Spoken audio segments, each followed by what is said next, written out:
आज का मेरा विषय है विमला जी यानी 105 भक्ति भूषणमती माता जी का धर्ममय जीवन और उनकी साधना। जैन धर्म में त्याग, संयम और आत्मशुद्धि को बहुत महत्व दिया गया है।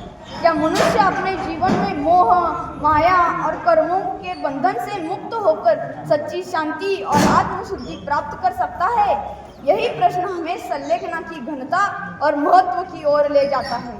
जब कोई साधक संलेखना के मार्ग पर चलता है तो वह अपने जीवन के अंतिम चरण में भी धर्म, अहिंसा और संयम के उच्चतम आदर्शों का पालन करता है।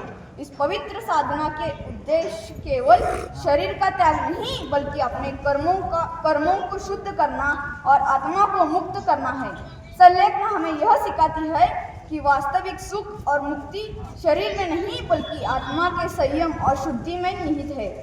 आइए हम सभी मिलकर इस दिव्य साधना के महत्व को समझें और अपने जीवन में त्याग, संयम और आत्मशुद्धि के आदर्शों को अपनाने का प्रयास करें। इस मार्ग का अनुसरण करके हम अपने जीवन को अर्थपूर्ण और आत्मा को मुक्त बनाने में सक्षम हो सकते हैं। आज मैं उसी संलेखना ले रही 105 भक्ति भूषणमती माता जी पर बोलना चाहता हूँ। अगर मुझसे बोलते हुए कोई भूल हुई हो तो उसे भूल समझकर भुला देना, लेकिन भुलाना सिर्फ भूल को, कभी भी जैन धर्म, जैन सिद्धांत और गुरुओं को कभी नहीं भूलना।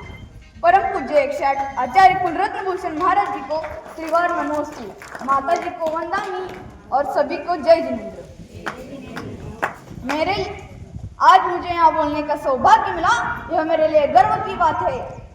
आज मैं यहाँ पर परम पूज्य 105 भक्ति भूषणमती माता जी की संलेखना पर कुछ भाव व्यक्त करना चाहता हूँ।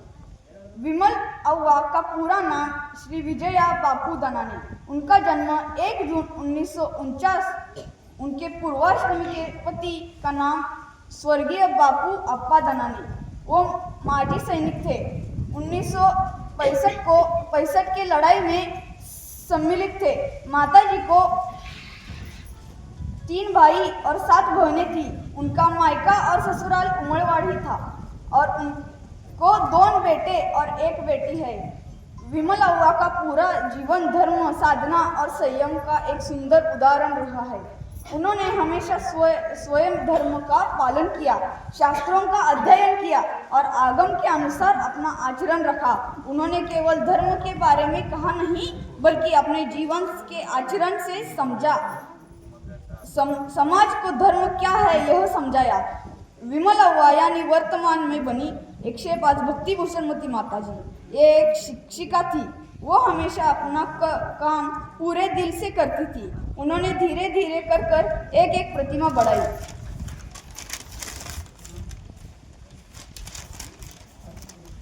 और धर्म मार्ग पर निरंतर बढ़ती रही। उनका जीवन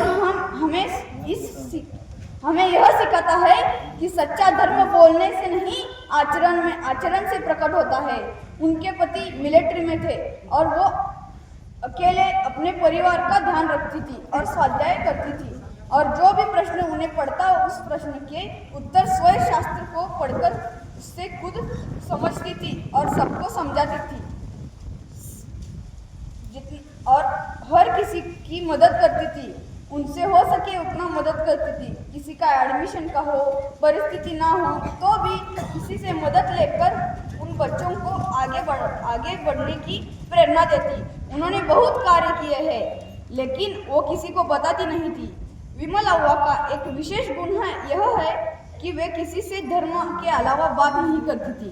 वे अपने भजन, प्रवचन और सुंदर दृष्टांतों के माध्यम से लोगों को धर्म की बात बहुत सरल और प्रभावी ढंग से समझाती थी। उनके शब्दों में इतनी सरलता और सच्चाई होती थी कि हर व्यक्ति को धर्म का मार्ग समझ में आ जाता था। उन्होंने अपने गांव यानी उमलवाड़ की अनेक महिलाओं को शास्त्र पढ़ना नहीं आता था। उनको हर रोज शास्त्र पढ़कर सुनाती और समझाती थी और भजन भी सिखाती थी। उन्होंने सम्यक वाची सुनने ये मराठी पुस्तिका भजन पुस्तिका लिखी थी। माताजी अपने जीवन में कई लोगों की संलेखना करवाई है। इतना ही नहीं, उन्होंने उनकी बहन यानी कि परम पूज्य 105 ज्ञानमती माता जी की भी संलेखना उन्होंने ही करवाई है। और वैसे ही उन्होंने मेरी दादी की यानी उनकी दोनों बेटियों की संलग्ना की है। रिश्ते में वो उनकी माँ समान मौसी थी। फिर भी उस समय वे बिल्कुल भी नहीं डगमगाई। उस समय परिस्थिति बहुत कठिन थी। मेरे दादी के दोनों लंग्स यानी कि फुफ्फुस खराब थे, तो किसी को उनके संलग्ना की गारंटी नहीं थी। उस समय आचार्य चंद्रबोस सागर जी महाराज के आशीर्वाद से उन्होंने अपनी बेटी का मन स्थिर किया। उस दौरान उन्होंने भक्तांबर स्तोत्र के 48 कड़वे एक ही स्थान पर बैठकर बिना उठे निरंतर 48 बार उच्चारित किए और उसका प्रभाव ऐसा रहा कि मेरी दादी की संलग्ना बिना वेदना की अच्छी तरह से हो गई। उसके बाद मेरी दादी की बहन, उसकी भी संलग्ना अच्छी तरह से हो गई। उनका भक्तांबर स्तोत्र पर अटूट विश्वास था और उसी विश्वास से हम सभी के मन में भी भक्तांबर के प्रति गहरी श्रद्धा जागृत हुई। माताजी ने हमें केवल शब्दों से नहीं बल्कि अपने आचरण से विश्वास दिलाया कि धर्म का मार्ग वास्तव में कितना शक्तिशाली है और पवित्र भी है। उन्होंने मुझे भी बहुत सुंदर मार्गदर्शन दिया। उन्होंने मुझे सिखाया कि गुरु क्या होते हैं और गुरु का आदर कैसे करना चाहिए।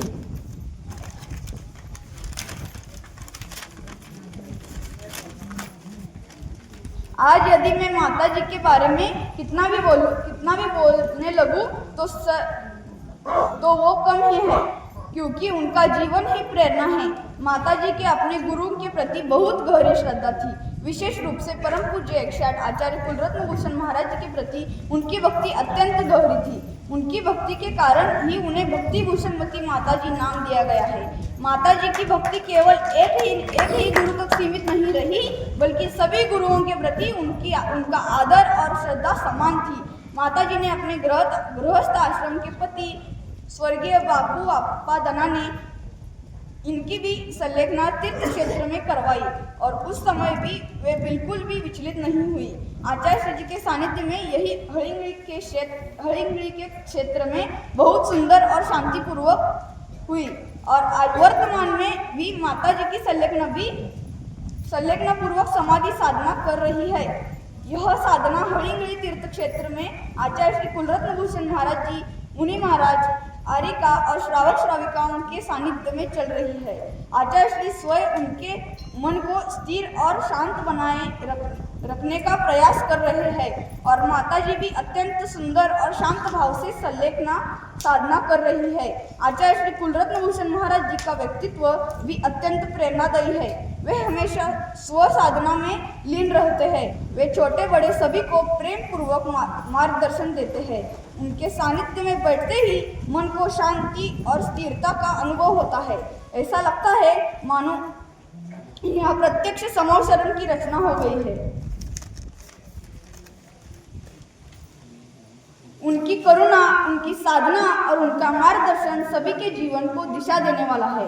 अंत में मैं यही कहूँगा कि परम पूज्य 105 भक्ति भूषण माता जी का पूरा जीवन धर्म, संयम, साधना और गुरु भक्ति का एक अद्भुत उदाहरण है। कल उन्होंने निरंतर उपवास किया और आज सुबह 9:27 को उनका आचार्य श्री और माता जी के सानिध्य में बहुत ही सुंदर समाधि मनन हुआ। हम सभी को उनके जीवन से प्रेरणा लेकर धर्म के मार्ग पर चलने का प्रयास करना चाहिए। इस भावना से मैं अपनी वाणी को विराम देता हूँ। यदि बोलते हैं मुझसे कोई भूल हुई हो तो उसे भूल समझकर भुला देना, लेकिन भुलाना सिर्फ भूल को। कभी भी जैन धर्म, जैन सिद्धांत और जैन गुरु को कभी मत भूलना। आखिर में परम पूज्य 105 भक्ति भूषण माता जी पर कुछ कविता बोलना चाहता हूँ। त्याग और तपस्या से जिसने जीवन जिया, त्याग और तपस्या से जिसने जीवन जिया, भजन और साधना से हर मन को समझाया, भजन और साधना से हर मन को समझाया। ऐसे पावन साधना का हम सबको मान है, ऐसे पावन साधना का हम सबको मान है। परम पूज्य 105 भक्ति भूषणमती माता जी का जीवन सचमुच महान है। भक्ति भूषणमती माता जी का